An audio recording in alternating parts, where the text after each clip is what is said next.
பழனியைச் சேர்ந்த மாணவர்கள் ஆசிய யோகா போட்டியில் வென்ற சாதனை. இலங்கையில் நடைபெற்ற யோகா போட்டியில் வெற்றி பெற்றனர். மாணவர்களை ஆசிரியர்கள், பெற்றோர்கள் பாராட்டினர்.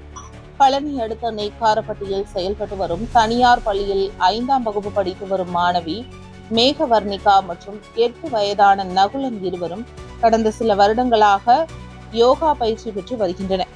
இந்நிலையில் கடந்த மாதம் 24, 25 தேதிகளில் இலங்கை திருகோணமலையில் நடைபெற்ற ஆசிய அளவில் யோகா போட்டியில் கலந்து கொண்டு வெற்றி பெற்று சாதித்துள்ளனர். இந்த யோகா போட்டியில் பிரான்ஸ், இத்தாலி, கனடா உள்ளிட்ட 6 நாடுகளில் இருந்து 300க்கும் மேற்பட்ட மாணவர்கள் கலந்து கொண்டனர். இந்தியாவிலிருந்து சென்ற பழனியைச் சேர்ந்த மாணவி மேகவர்ணிகா மற்றும் நகுலன் இருவரும் போட்டியில் காபோட் ஆசனம், சிரசாசனம், பச்சிமோத்தாசனம் உள்ளிட்ட பல்வேறு யோகாசனங்களை செய்து வெற்றி பெற்று முதலிடம் பிடித்து சாதித்துள்ளனர். போட்டியில் வெற்றி பெற்று பள்ளிக்கு வந்த மாணவியை ஆசிரியர்கள், மாணவிகள் பாராட்டினர்.